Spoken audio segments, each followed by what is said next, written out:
사랑하는 성도 여러분 반갑습니다. 영암교회 365 성경통독 누가복음 개요를 맡게 된 서우진 목사입니다. 네, 지금 이제 신약을 우리가 함께 읽어 나가면서 또 복음서 많이 익숙한 말씀들을 이제 읽어 나가고 계시는 가운데 있는데 더더욱더 말씀 묵상을 통하여서 많은 은혜 누리시기를 간절히 바랍니다. 이 시간에 누가복음에 대한 기본적인 이야기들을 나누면서 또 이 누가복음을 읽어 가실 때 어떤 부분을 좀 집중해서 읽으시면은 더 많은 은혜를 받으실지에 대해서 제가 간략하게 좀 말씀을 드리도록 하겠습니다. 사실 누가복음의 대부분의 이야기들은 여러분이 교회를 다니시면서 한 번씩은 그래도 들어보신 적이 있으신 그런 얘기일 것입니다. 다만 다른 복음서들과는 달리 누가복음에서 특별히 강조하는 주제는 무엇인지, 그리고 누가는 왜 이러한 이야기들을 이러한 문체로 써 내려갔는지, 그런 것들을 우리가 함께 살펴보면서 그 당시 누가를 통해서 누가 공동체에게 하고자 하시는 예수님의 그 말씀을, 그리고 하나님의 그 마음을 우리가 함께 읽어 나갔으면 좋겠습니다. 예.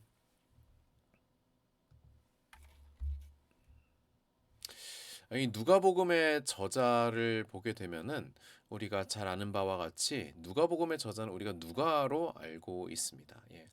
대부분의 학자들이 누가가 저자라는 것에 동의를 하고 있고요. 특별히 이 누가는 사도행전을 지은 사람 동일합니다. 즉 누가복음과 사도행전이 누가의 공동 저작임을 우리가 이해하면서 함께 이야기를 나누어 갈 건데, 이 포인트가 사실은 오늘 제가 드리고자 하는 말씀의 가장 중요한 포인트 중에 하나입니다. 즉 무슨 말이냐면은 누가복음과 사도행전은 말 그대로 서로 짝지어진 책이고 상하권과도 같은 책이고, 그래서 누가복음을 이해하기 위해서는 나중에 다시 말씀드리겠지만 사도행전을 알아야 하고, 사도행전을 이해하기 위해서는 누가복음을 알아야 한다라는 것을 여러분이 기억하시면은 더 좋을 것 같습니다. 이 누가는 직업이 의사로 알려져 있습니다. 그리고 특별히 또한 이 누가는 이방인일 가능성이 높은 것으로 보여집니다. 이 누가복음은 특별히 데오빌로라고 하는 데오빌로 각하에게 이 편지를 쓴다라고 특정 수신자를 밝힌 유일한 복음서입니다. 이것은 사도행전도 이제 마찬가지가 되겠습니다. 그렇다고 한다면은 이 누가복음의 기록 시기는 어떠한가를 보았을 때 두 가지 설이 있습니다. 사도행전 이전에 쓰여졌다고 한다면은, 그러면은 어, AD 60년에서 62년경으로 그렇게 보여지고, 또 한편으로는 예루살렘 멸망 이후에 쓰여졌을 가능성에 대해서도 이렇게 이야기가 되고 있는데, 그것은 AD 70년경 이후가 되겠습니다. 무슨 말이냐면은 사도행전의 기록이 끝나는 그 동시간대가 대략 그러한데, 만약에 사도행전을 쓰기 전에 누가복음이 쓰여졌다고 한다면은, 그러면은 그리고 사도행전이 실시간으로 되어진 그런 이야기들을 그 자리에서 기록된 책이라고 한다면은 아마 이때 시간이 될 것이고, 그리고 또 예루살렘 멸망에 대한 이야기가 나오는데, 이것은 무슨 말이냐면은 누가복음의 후반부에 보면은 예루살렘의 심판에 대한 그런 예수님의 예언이 나옵니다. 그런데 그 예언의 내용이 굉장히 또 현실적이고, 그리고 또 많은 구체적인 그런 정황들을 담고 있기 때문에 일종의 사후 예언으로 우리가 볼 수 있지 않겠는가라고 하는 그런 의미에서 실제로 예루살렘이 멸망한 이후로 그렇게 저작 시기를 두 가지로 그렇게 추정하고 있습니다. 이 누가복음은 여러분이 이해를 하실 때에 아주 중요한 키포인트 몇 가지가 있는데, 저는 이제 여러 가지가 있지만 그 중에 두 가지만 오늘은 말씀드리도록 하겠습니다. 첫 번째 키포인트는 무엇이냐 하면은 바로 이방인이라는 키워드예요. 아까 말씀드렸지만 누가복음은 사도행전 없이, 또 사도행전은 누가복음 없이 이해될 수 없습니다. 정말 중요한 내용들을 담고 있고 그뿐 아니라 그 내용들이 서로 이어져 있기 때문에 서로가 서로에게 영향을 주고받는 관계이기 때문에 두 책은 사실은 반드시 함께 읽어야 하는 그러한 속성들을 가지고 있어요. 그렇다면 여러분 우리는 거꾸로 사도행전이 어떤 책이냐에 따라서 누가복음을 이해할 수 있는데 사도행전은 어떤 책입니까? 이방인들에게 복음이 퍼져나가는 과정을 기록한 책이에요. 그런데 실제로 그 과정, 이방인들에게 복음이 전파되는 그 과정에서 새로 복음을 받아들인 이방인들과 그리고 원래 복음을 가지고 있었던 개종한 유대인들 간의 갈등이 생겨나게 됩니다. 왜냐하면 여러분 유대인들은 기본적으로 굉장히 강한 특수성을 가진 민족이거든요. 유일신을 믿는 세계에 몇 안 되는 그러한 민족이고 그에 따라서 굉장히 복잡한 율법 체계를 가지고 있고 그것을 잘 지켜냈던 그러한 민족이에요. 반면에 이방인들은 대부분 다신교 사회에서 다른 민족과 더불어서 살았고 특별히 이 당시 이제 로마 시대죠. 그리스 로마의 그런 다신교 사회에 굉장히 영향을 많이 받았던 그런 이들입니다. 그렇기 때문에 굉장히 보편적인 이방인들과 굉장히 특수한 유대인들 간의 갈등이 생겨나게 되겠죠. 이 문제를 가지고 바울을 비롯한 많은 초창기 교회의 지도자들은 이 이방인들과 유대인들 간의 연합을 위하여서 많이 노력했는데 그 중에 누가는 이야기를 통하여서 그 과정을 설명하고자 했죠. 그 이야기가 바로 누가복음이 되겠습니다. 누가복음은 이방인에게 복음이 전파되는 당위를 증명하는 책이에요. 말하자면 무슨 말이냐면은 예수님께서 이방인들에게 유대인들에게 물론 맨 처음에 사역을 하시지만 그러면서 이방인들에게도 조금씩 복음이 전파되도록 그들도 예수님을 알고 예수님을 믿고 구원을 받도록 말씀을 하시고 그리고 그들에게 말하자면 하나님께서 이제 구원의 계획이 있으시다라고 하는 그러한 뉘앙스를 굉장히 많이 보이시거든요. 다른 복음서에 비해서 더더욱 더 많이. 예. 그래서 대표적으로 뭐 누가복음에만 나오는 수로보니게 여인이라든지 그러한 이야기들이 누가복음에 많이 첨가되어 있는 그 이유가 바로 이방인들에게 복음이 전파되는 그 과정의 당위를 보여주기 위한 거예요. 어떻게? 바로 예수 그리스도의 가르침과 사역을 위해. 그래서 누가복음을 읽는 독자들, 그 당시의 독자들은 이렇게 생각을 하게 되겠죠. 이런 것을 배우게 되겠죠. 아, 예수님께서 유대인들뿐만 아니라 이방인들에게도 복음이 전파되게 하셨구나. 그러므로 사도행전의 시대를 사는 오늘 우리가 이방인들도 교회에 잘 받아들여 줘야겠구나. 이방인들하고 사이좋게 지내야겠구나. 라고 하는 것을 이제 깨닫게 되는 것입니다.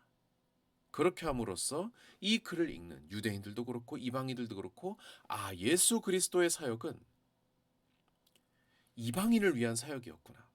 타자를 위한 주변인들을 위한 사역이었구나. 유대인들만을 위한 특수한 사역이 아니었구나. 예수님의 복음은 그 구원은 확장되는 그런 구원이구나 라고 하는 것을 깨닫게 되는 거예요.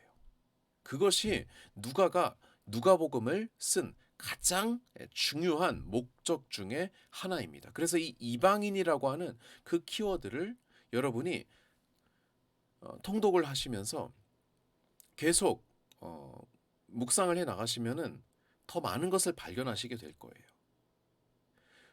왜냐하면은 우리 민족도 어떻게 보면은 유대인 입장에서 보면은 이방인들이거든요. 그리고 꼭 혈통적으로 이방인이 아니더라도 내가 어찌 보면은 소외되어 있는 사람 아니면 내가 아니더라도 내 주위에 있는 소외된 사람들이 말하자면 하나의 그런 사회적인 혹은 영적인 이방인이라고 부를 수 있지 않겠습니까? 복음은 어렸을 때부터 교회를 다니고 신앙에 대해서 잘 알고 있는 유대인과도 같은 그러한 이들만을 위한 것이 아니라 잘 모르고 미숙하고 부족하고 어설픈 그러한 이방인과도 같은 이들을 위한 복음이라는 것을, 복음이기도 하다는 것을 이 누가복음을 보면서 우리가 더 잘 읽어낼 수 있는 거예요. 그래서 과장을 조금 더 보태면은 여러분이 한 구절 한 구절, 한 문단, 한 챕터씩 읽어 나갈 때마다 거기에 이방인을 위해서 어떠한 장치를 사용했는가, 누가가. 그거를 읽어내면 굉장히 아주 흥미롭습니다. 그리고 조금 더 여유가 된다면은 똑같은 이야기, 똑같은 기적, 똑같은 말씀이라 하더라도 마태복음에서는 이렇게 얘기했는데 마가복음에서는 이렇게 얘기했는데 누가복음에서는 조금 다른 그런 뉘앙스로 말하고 있네 라고 하는 것을 비교하면서 성경 두 개 이렇게 펼쳐놓으시고 비교하면서 읽으시면은, 예, 여유가 있으신 분은 그렇게 읽으시면은 더 많은 것을 느끼실 수 있을 겁니다. 또 두 번째 키워드는 뭐냐면은요, 바로 교회라는 키워드예요. 다시 말씀드리지만 사도행전을 읽으면은 누가복음이 보이고 누가복음을 읽으면 사도행전이 보여요. 사도행전의 주인공은 누구입니까? 바로 교회 공동체예요. 물론 이제 진짜 주인공은 성령님이시지만 그 성령님이 일하시는 그 주인공은 교회 공동체죠. 그런데 그렇다면은 이 사도행전 시대를 살아갔던 이들은, 여러분, 우리는 오늘날 교회가 익숙하지 않습니까? 수많은 교회가 적어도 몇십 년의 그 역사를 가지고 이 한국 땅에 이렇게 많이 있지 않습니까? 하지만 그 당시 사람들에게 교회라 공동체라고 하는 것은 굉장히 생소한 것이거든요. 그리고 예전에는 어떻게 했지? 전례에 비추어 보면 이런 말들이 그 당시에는 있지도 않았어요. 있을 수가 없었어요. 처음 하는 거니까.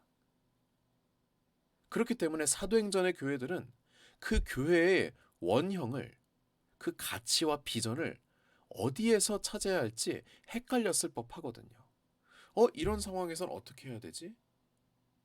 가치의 판단 문제가 생길 때 무엇이 옳고 무엇이 그른지, 예수님이 계셨더라면은 어떻게 말씀하셨을지, 그거에 대해서 혼돈을, 너무나도 자연스럽게 당연하게 혼돈이 생길 때 그때 그 답을 어디에서 찾냐 하면은 바로 교회 이전의 교회, 사도행전 이전의 공동체, 어딜까요?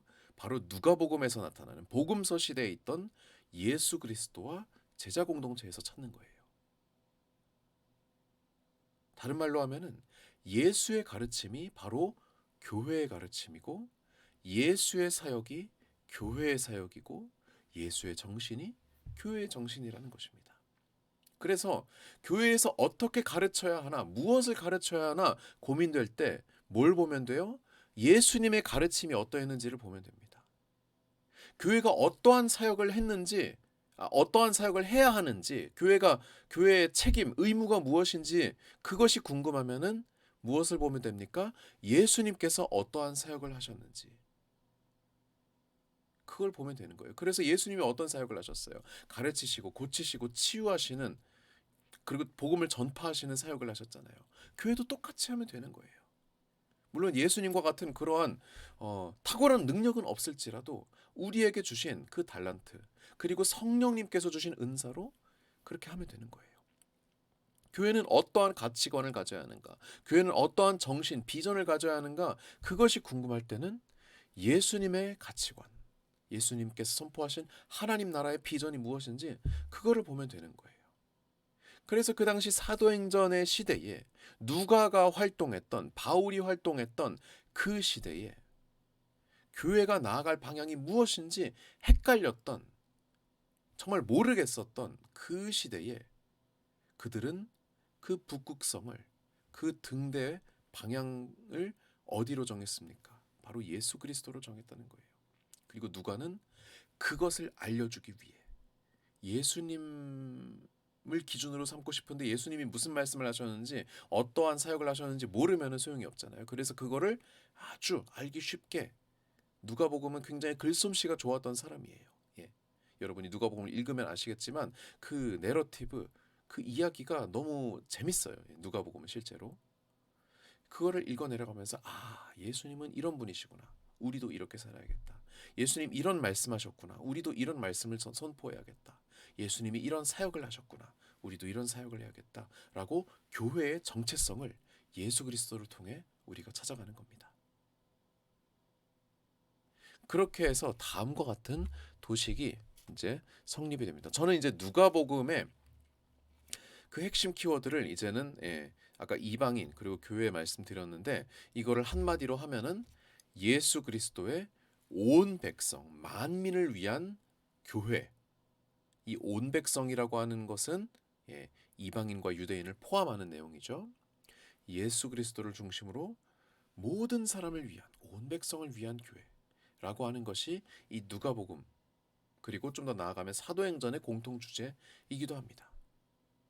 그렇기 때문에 이 주제를 핵심으로 두고 보게 되면은 누가복음에 많은 또 다른 주제들이 보이기 시작해요. 이를테면은 아까 말씀드렸던 이방인이라는 주제, 주변인들, 타자들을 위한 그러한 주제들이 보이기 시작하고요. 그리고 아까 말씀드렸던 교회, 공동체에 대한 이야기가 누가복음에 또 강조되고 있어요. 왜겠어요? 교회를 설명해야 되기 때문에 공동체에 대한 얘기가 많이 나와요. 그리고 누가복음에는 특별히 사회적인 약자에 대한 이야기가 많이 나옵니다. 왜겠습니까? 아까 위에 있었던 그 이방인하고 결을 같이 하는 것이죠. 예수님께서 사회적인 약자, 가난한 사람, 고아, 과부를 위해서 굉장히 많은 마음을 쓰셨고 그들을 위해 많은 사역을 하셨습니다. 많은 위로의 말씀을 하셨고요. 그렇기 때문에 교회 또한 이렇게 해야 된다. 교회의 사역은 약자들을 위한 것이다. 라고 복음은 약자들을 위한 것이다. 라고 하는 그러한 메시지를 주시는 거예요. 그리고 이 사회적 약자에는 특별히 당시 여성들 또 아이들에 대한 그런 강조점이 있습니다. 그래서 누가복음은 그 어떤 복음서보다도 여성에 대한 언급이 많고 또 아이들에 대한 언급이 많습니다. 또한 이 누가복음에는 가난 구제에 대한 이야기도 많이 나와요. 예를 들어서 마태복음의 산상수훈에는 마음이 가난한 자, 심령이 가난한 자라고 우리가 예전에 그 예전 번역본에선 그렇게 읽었죠. 마음이 가난한 자는 복이 있다라고 그렇게 이야기를 하죠. 똑같은 평행 본문인 누가복음에서는 어떻게 예수님 말씀하시냐면은 가난한 자는 복이 있다라고 말씀하세요. 앞에 마음을 빼버렸습니다.